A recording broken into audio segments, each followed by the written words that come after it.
one thing we haven't spoken about properly, which is strange because it's a podcast in 2026, so it's really weird it hasn't come up yet, is artificial intelligence and Mhm. AI and the role that all of that is playing.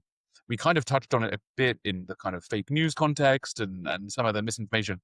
But in terms of your role in PR and speaking to journalists who are facing their own reckoning with AI and companies that are undergoing digital transformation, what role do you see all of that playing, whether it's your relationship with the press or the press's relationship with the Sure. company or the company, like what's AI doing? So AI is bad news across industry wide, and here's why. I think it has. I mean, you don't need me to tell you, but it has the potential to change life for the best.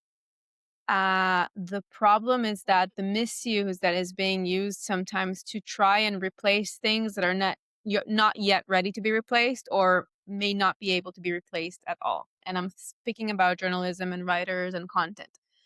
Um, Even now, where AI is a lot sharper than it was 3 years ago when we just kind of like started playing with it, it is still incapable of writing a story like a journalist. And I think you know that, and I know that. And I think a lot of our friends in media know that.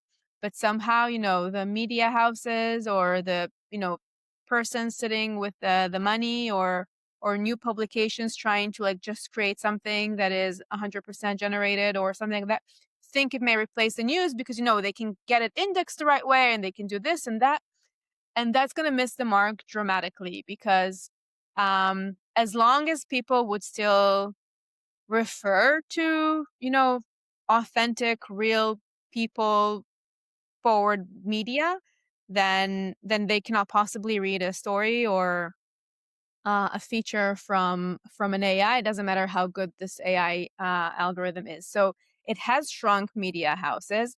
It has reduced, I'm scared to say eliminated, but dramatically reduced content position in our industry.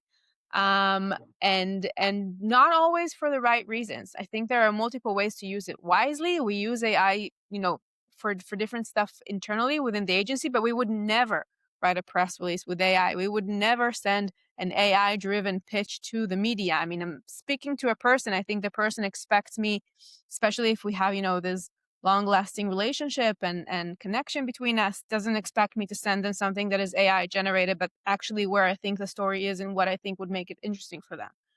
Mm. So where if the industry is heading to that direction, my feeling would be a hard no, because I don't think that's going to be the proper way of use in AI.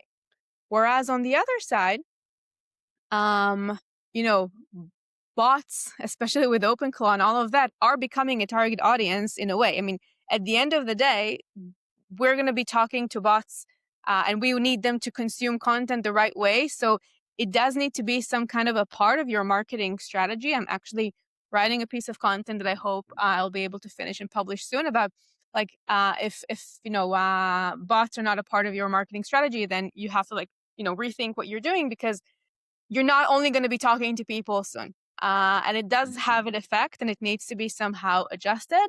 But I don't think we would ever be able to completely eliminate or to reduce to a minimum the human effect. Whereas in software engineer, it's not the case. I mean, already here today, you can have software engineers orchestrating, an army of bots and Claude and whatever to do the work for them. So you can dramatically maybe reduce the workforce there, but not when it comes to storytelling, not when it comes to media, not when it comes to people really wanting to get their news. I think that's my bottom line.